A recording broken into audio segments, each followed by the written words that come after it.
Welcome to Unacademy guys. आजकल social media पे आपने देखा होगा काफी सारे लोग ऐसे जिन्हें लगता है कि सोशल मीडिया पे freedom of speech and expression जो है अनरिस्ट्रिक्टेड है, कोई रोक टोक नहीं है। आप किसी के खिलाफ भी लिख दीजिए, किसी के ऊपर भी कमेंट कीजिए, कुछ नहीं होगा। लेकिन अगर आप पिछले कुछ सालों में देखोगे, जहां जहां ऐसी स्टेटमेंट सोशल मीडिया पे बढ़ती जा रही है, इनके खिलाफ एक्शन भी होती है। लेकिन एक बड़ा क्वेश्चन है कि लिमिट क्या है freedom of speech and expression की, इंटरनेट के ऊपर स्पेशली।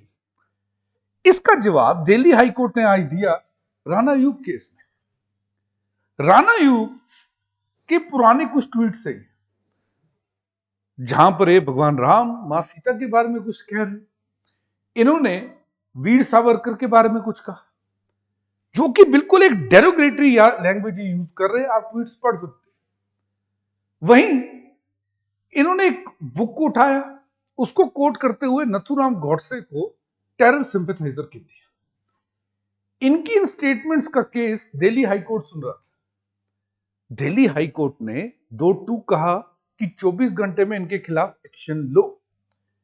पहली बार, मेरे को काफी लंबा टाइम हो गया जब से मैं ऐसी न्यूज कवर कर रहा हूं, लॉ की, कोर्ट्स की, पहली बार मैंने देखा कि इतनी जल्दी कोर्ट ने अर्जेंसी में कहा कि एक्शन लो ऐसी स्टेटमेंट्स के ऊपर। क्योंकि कोर्ट ने यह कहा कि ये जो स्टेटमेंट्स है हाईली डेरोगेटरी है, इंफर्मेटरी है और कम्युनल है।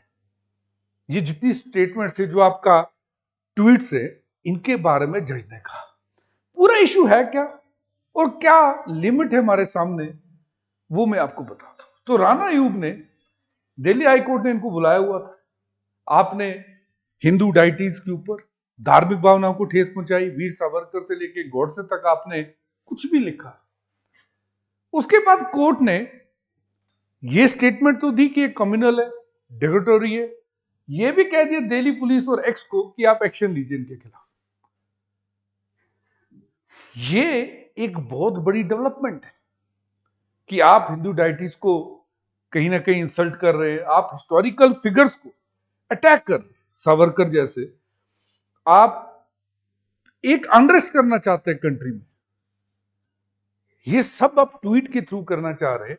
आपके हिसाब से तो आप सोशल मीडिया पे लिख रहे हैं, आप अपनी स्पेस में बैठे, पर जज ने ये सब कुछ ऑब्जर्व किया है। लेकिन एक केस स्टार्ट कैसे हुआ? ये ट्वीट्स अगर आप देखेंगे 2014 से लेकर 2022 के बीच में इन्होंने किए, लगभग 8 साल के ट्वीट है ये कोई आजकल के ट्वीट्स नहीं है। इनकी अगर आप डेट देखेंगे तो 2012 से स्टार्ट टू 2014 से आप देखेंगे 2022 तक ये बार बार ऐसे प्रोवोकेटिव स्टेटमेंट्स दे रही थी। नवंबर 2024 में एक एडवोकेट है अमिता सचदेवा, उन्होंने कंप्लेंट फाइल की national cyber crime reporting portal के साथ।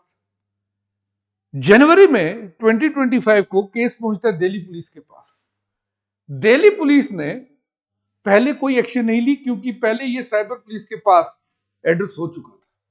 बाद में जाती है मजिस्ट्रेट के कोर्ट में, वहां पर ये कहती है कि इनके खिलाफ इतनी प्रोवोकेटिव स्टेटमेंट से कोई एक्शन क्यों नहीं हो रही। यहां पर magistrate court south Delhi cyber police station से कहता है कि आप एक एफआईआर लिखिए।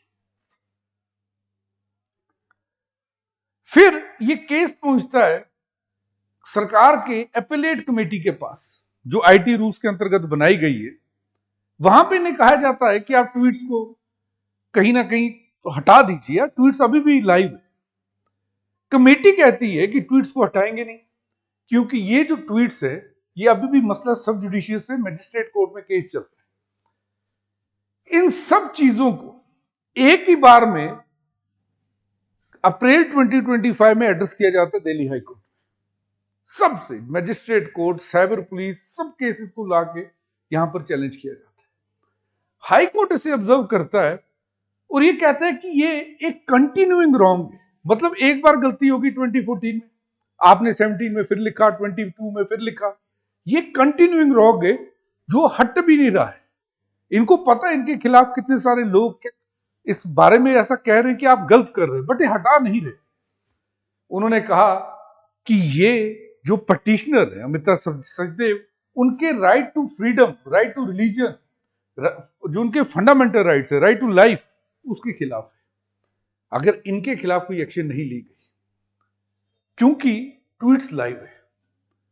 आप खुद ही बता दीजिए कि क्या ये जो सोशल मीडिया हमें इतनी इजाजत देता है कि हम किसी की व्यक्तिगत आस्था पर सवाल उठाएं?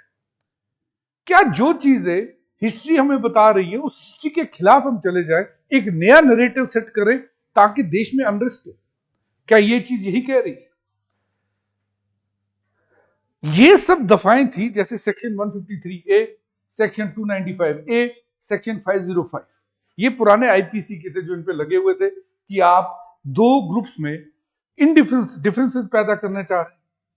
295A का मतलब ये है कि आप जबरदस्ती किसी के ऊपर किसी की जो रिलीजियस भावनाएं उसको ठेस पहुंचा रहे हैं। 505 ये कहता है कि आप पब्लिक मिसचिफ कर रहे हैं, आप ऐसी स्टेटमेंट्स दे रहे हैं जिससे कहीं ना कहीं आप जबरदस्ती पब्लिक को भड़का रहे हैं। ये सब दफाएं इनके ऊपर लगी। कोर्ट ने कहा दफाएं बिल्कुल सही है, सबसे पहले तो 24 घंटे के अंदर अंदर एफआईआर रजिस्टर करो इन पे। ये दिल्ली हाई कोर्ट ने कहा है। दैट मींस ये सब चीजें धर्मों के खिलाफ बोलना, दो ग्रुप्स के बीच में लड़ाई लगानी, आप पब्लिक सेंटिमेंट्स को छेड़ रहे हैं, आप कहीं ना कहीं जबरदस्ती कुछ ऐसा लिख रहे हैं जिससे दूसरे धर्म की जो भावनाएं है उसको ठेस पहुंचे। ये सब सहा नहीं जाएगा। This is the limit. अगर हम दूसरे एंगल से देखें तो दिल्ली हाई कोर्ट ने साफ साफ कह दिया है दिस इज द लिमिट। अब आगे इसमें क्या हुआ है वो भी बता रहा हूं, लेकिन पहले एक चीज शेयर करो। ये अनुज अग्निहोत्री, इनका रैंक 1 आया यूपीएससी आईएएस के एग्जाम में। ये हिंदी मीडियम के टॉपर है रविदास। दोनों में एक चीज कॉमन है, दोनों के दोनों अनअकैडमी से पढ़े हुए हैं। हमारी ऑनलाइन क्लासेस से दोनों पढ़े हैं, आप भी पढ़ सकते हैं। हमारी अभी जो सब्सक्रिप्शन प्राइस है वो लोवेस्ट पे 22,999, डिस्क्रिप्शन में लिंक है, आप क्लिक करके एनरोल कर सकते हैं। वहीं एक चीज आपको और बता दूं, अनअकैडमी 11 अप्रैल को 11 बजे और 5 बजे आपके लिए एक स्कॉलरशिप टेस्ट लेके आया है, जहां पे आपको 40 करोड़ की स्कॉलरशिप तो मिलेगी, उसके साथ साथ आपको 8 लाख तक के प्राइजेस आप जीत सकते हैं, अलग से कैश प्राइजेस। आप एनरोल कीजिए, अपनी तैयारी भी चेक करिए और कैश भी जीतिए। ओके, यहां देख लीजिए, जस्टिस कोरवे दिल्ली हाईकोर्ट के जो इस केस को सुन रहे थे, उन्होंने इस केस में जो कहा मैंने आपको बता दिया, लेकिन एक चीज बताओ, इन्होंने कहा कि इतने एविडेंसेस तो हैं कि एक एफआईआर को रजिस्टर किया जाए 24 घंटे के अंदर अंदर। वो कह रहे हैं कि मुझे यह समझ नहीं आ रहा कि इतने टाइम से अथॉरिटीज जितनी भी हैं, ट्वीट अभी भी वही है, अथॉरिटीज ने ट्वीट को हटाया क्यों नहीं? क्यों अथॉरिटीज पैसिव स्पेक्टेटर्स बने? जज साहब ने mighty ministry of electronics and information technology, जो इंटरनेट वगैरह सब इन्हीं के अधीन आता है, उन्हें कहा कि आप एक्स के साथ यानी ट्विटर के साथ कॉन्टेक्ट करिए, उनको बोलिए कि ये पूरे ट्वीट्स हटाए, उसके साथ साथ आप इनके खिलाफ एक्शन लीजिए। ट्विटर को भी बुलाया गया था कोर्ट में। ट्विटर ने कहा कि ये जो केस हुआ है ना, इसमें एक खास चीज कि जब भी कोई अनआइडेंटिफाइड आदमी कुछ ट्वीट करे, कोई दंगे भड़काऊ भाषण दे, तब हम लोग एक्शन लेते हैं। ये एक नॉन जर्नलिस्ट है, इसलिए हमने अभी तक एक्शन नहीं लिया। अब सोचिए, ये ट्विटर ने आके दिल्ली हाईकोर्ट में उन्होंने कहा कि एक पब्लिक फिगर है, तो इसीलिए हम कोर्ट की डायरेक्शन का वेट कर रहे थे। यदि कोई अनआइडेंटिफाइड अकाउंट होता उनके हिसाब से, जो ऐसे आजकल घूमते रहते हैं काफी सारे अकाउंट, तो वो एक्शन ले लेते। क्या सच में सोशल मीडिया प्लेटफॉर्म को इतना वेट करना है कि एक पूरा इंसिडेंट हो जाए और ये बोले कि ये नॉन फिगर है इसलिए हम इसको नहीं हटाएंगे? आप ये सोचिए एक बार, मेरे को कमेंट करके जरूर बताइए आप क्या सोच रहे हैं इसके बारे में, क्योंकि इससे कुछ 3 बड़े सवाल खड़े होते हैं।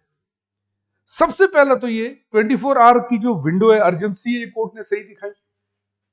दूसरा क्वेश्चन ये, क्या फ्रीडम ऑफ स्पीच और रिलीजियस सेंटिमेंट हर्ट करना एक हमारी फ्रीडम ऑफ स्पीच क्यों बनती जा रही है? क्यों सोशल मीडिया को हम यूज कर रहे हैं दूसरों की धार्मिक भावनाएं ठेस पहुंचाने के लिए? और what about the digital responsibility?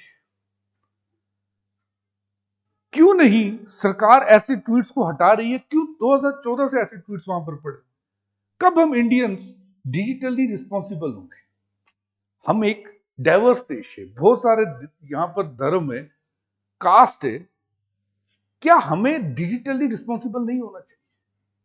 और क्या हमारे freedom of speech and expression की लिमिट कंट्रोल होनी चाहिए सोशल मीडिया पे या नहीं? क्योंकि मैंने एक जगह पढ़ा था कि आप रशिया के साथ विंटर में जंग ना करें और इंडियंस के साथ सोशल मीडिया पे जंग ना करें। तो आप बताइए मैं कितना सही हूं? Let's crack it guys.